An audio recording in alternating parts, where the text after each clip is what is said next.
guys, for the Tabletop World Stone Bridge, we've let the base coat dry, so the black is completely dry here.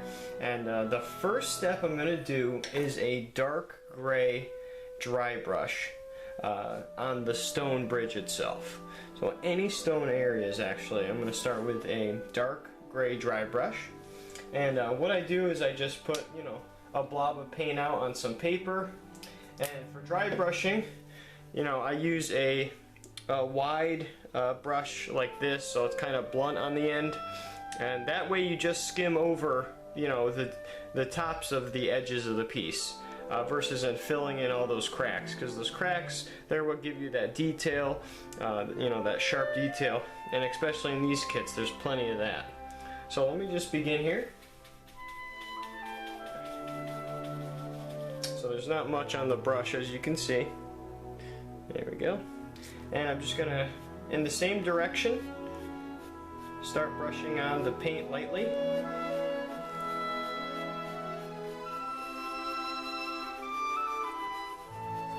And so, as you can see, the gray is just, starting to come out, but it's a dark gray. So, as I paint this, I'm going to be going into a lighter gray, and then again another lighter gray after that, to really make this stone pop. So let me get this dry brush in the gray, and I'll be back soon.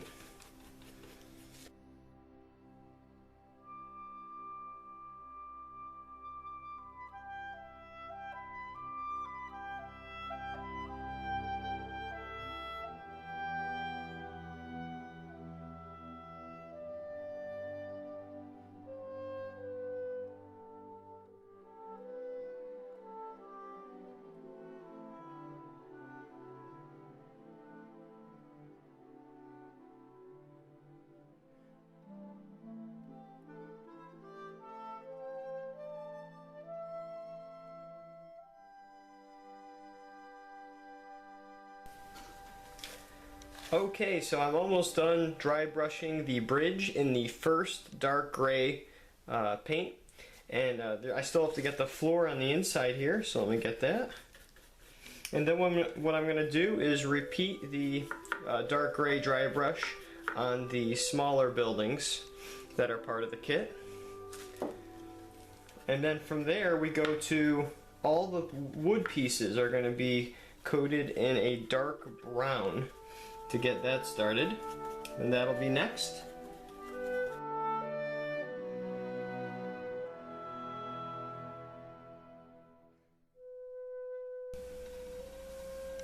Okay guys, now that we have the dark gray dry brushed on all the stone areas, what we're going to do is continue with all the wood and plaster, and that's going to be coated in a dark brown dry brush.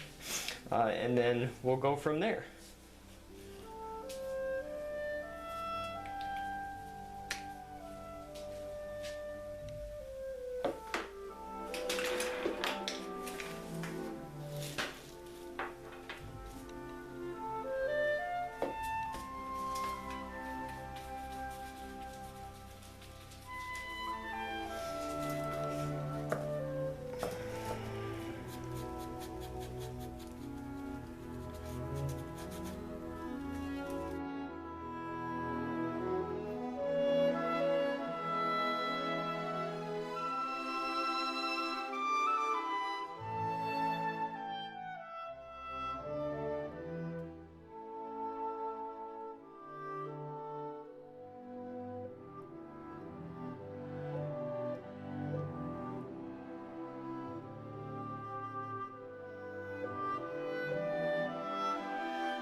Okay, and now that we have all the main areas of the rock dry brushed in dark gray, and all the main areas of the wood and plaster dry brushed in brown, I'm going to go back and with a smaller brush, you know, hit some of the details that I can't with the larger wide brush. So I'm going to do that now.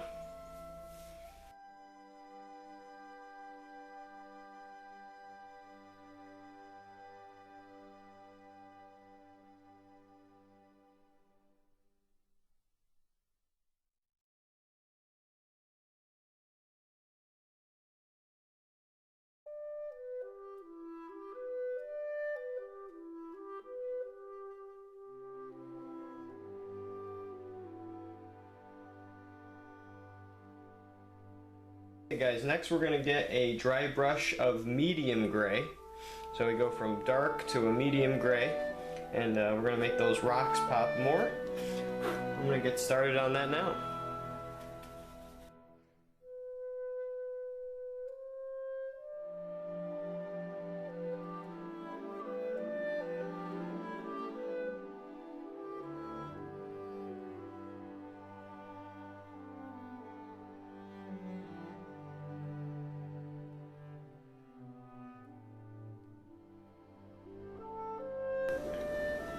Okay, and next guys, I'm going to be dry brushing all the dark brown areas with a medium brown to lighten that up a bit.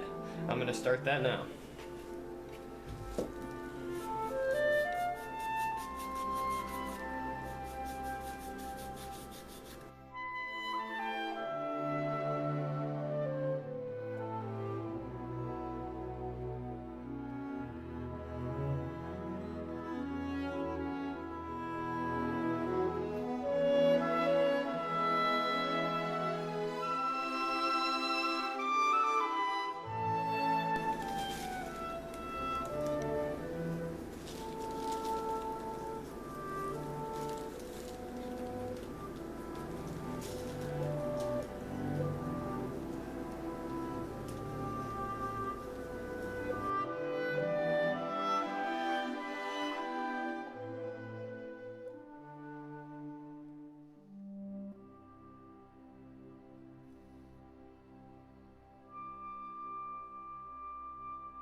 Okay guys, so at this point we've done a dark gray dry brush, a medium gray dry brush on the rock, and on the wood we've done a dark brown dry brush and a lighter brown dry brush.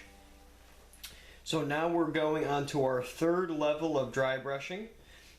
Starting with the rock or stone, I'm starting with a light gray, almost like a granite color.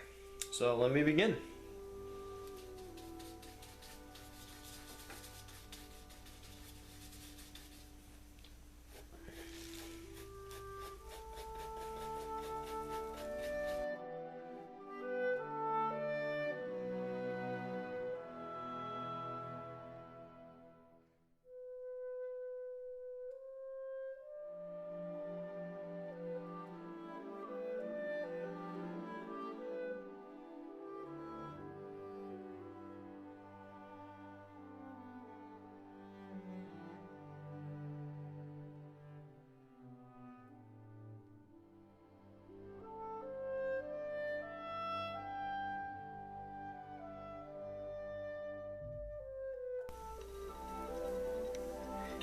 And now I'm going to be doing a light tan highlight on the brown wooden areas and the plaster. And then this is going to be the third dry brush coat. So this is going to make the details in the wood pop a little more. And now we're starting to see some really solid color. But the thing is, it kind of looks, it looks too nice for, you know, a medieval fantasy layout or like theme. So after this dry brush, we're going to go into the washing and weathering technique, and that's an exciting part. But first, let's get to this tan dry brush.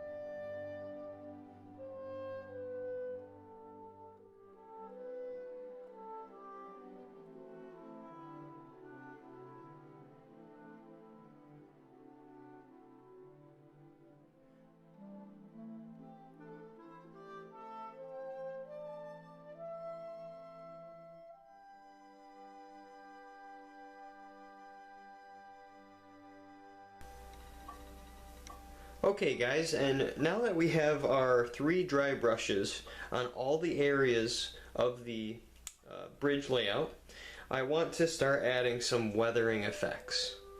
And what this means, I'm going to start with the stone, and excuse me, what I've done is taken an old Tupperware and put some paint in the bottom. It's just a dark brown paint. It's what I used to, the first dry brush that I did, the same paint. And I'm going to add some water. So let me do that real quick so I can show you.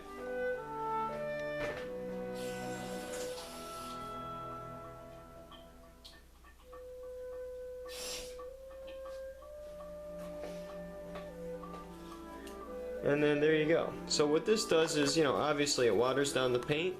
You just kind of mix it up a little bit. And then we can see that there's still pigment, you know, in the water. So, but it's translucent. It's clear. So it's gonna keep the colors that I've painted, but it's gonna wash them, so to speak. So we're gonna get a nice weathering effect in certain areas because, you know, nothing looks this clean in real life. So again, I'm gonna start this right now, and here we go.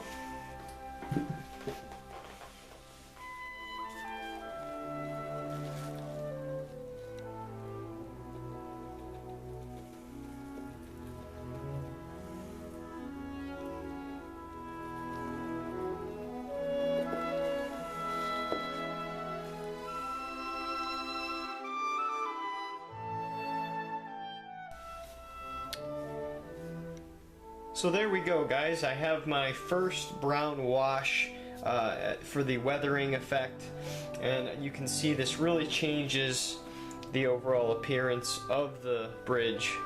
And you can see, you know, this makes sense visually because, of course, there's going to be people and troops and wagons that would cross the bridge. It's not going to be clean. It's going to have some weathering. It looks as if it was covered in some dirt. And that gives some variation to the rock color as well. So I do a few different washes, but that is the first one. I just wanted to show you guys the effect, and coming along very nicely.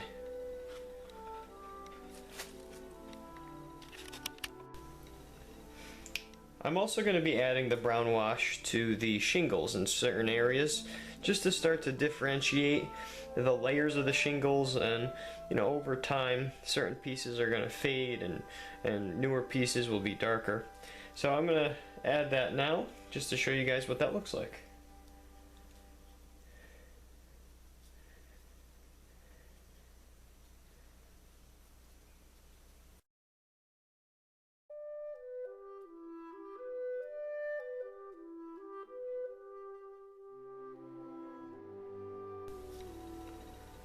Okay, we're going to let that brown wash start to dry. What I want to show you guys next is how I do the plaster. Because as you can see, all the plaster is the same color as the wood right now. And we want to get rid of that. So the first thing I do is I do an additional dry brush layer of tan on the plaster.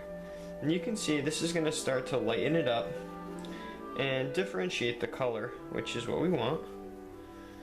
That way that plaster pops a little more. So it looks more realistic, and it throws off some of the color, as you know, a difference in the color, overall color.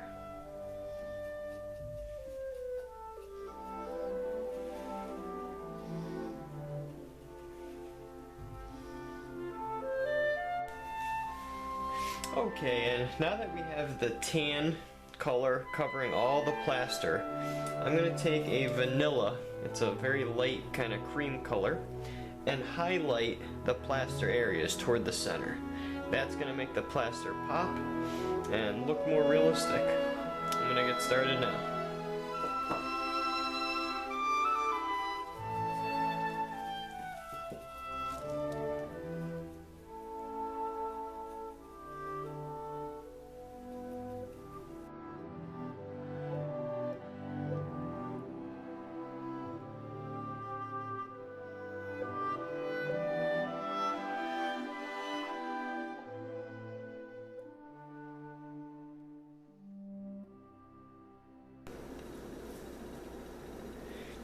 And now you guys can see with the dry brush of vanilla, the vanilla color on the plaster, how nicely it pops out.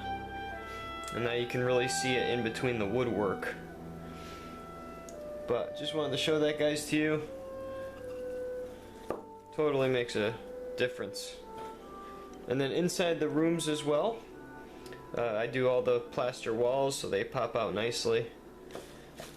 And then of course on the roof piece. Okay, and up next is I'm going to start doing some more, excuse me, washing. I'm going to do a black or a gray wash next, and to start varying up the color and the weathering.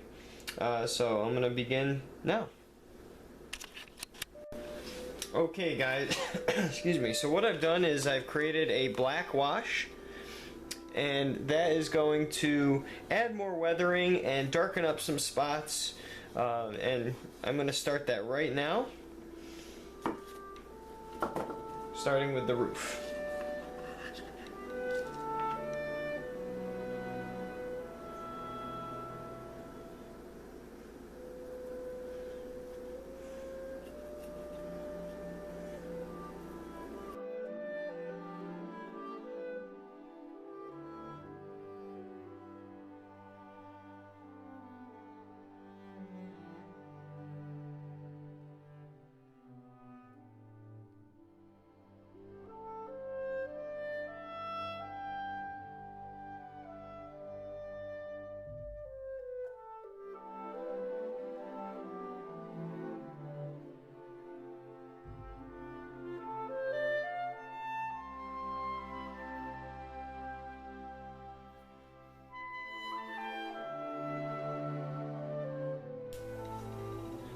Alright guys, I'm back and I've added the black wash to a lot of the exposed rock all over the bridge, certain boards and pieces of wood, the shingles, and it really creates this kind of dampened effect, kind of a natural look. You know, some of the wood is rotting or it's older than the other pieces of wood, so you can see the variation in the color now in the spots on the bridge, and it really creates a nice look there. So let me switch this back. Now I'm going to be adding a green wash. This is kind of for like mildew, mold, you know, growing on the bridge. I'm going to do it a little bit on the base, some of the rocks. I think it's going to look really cool. So I'm going to do that now.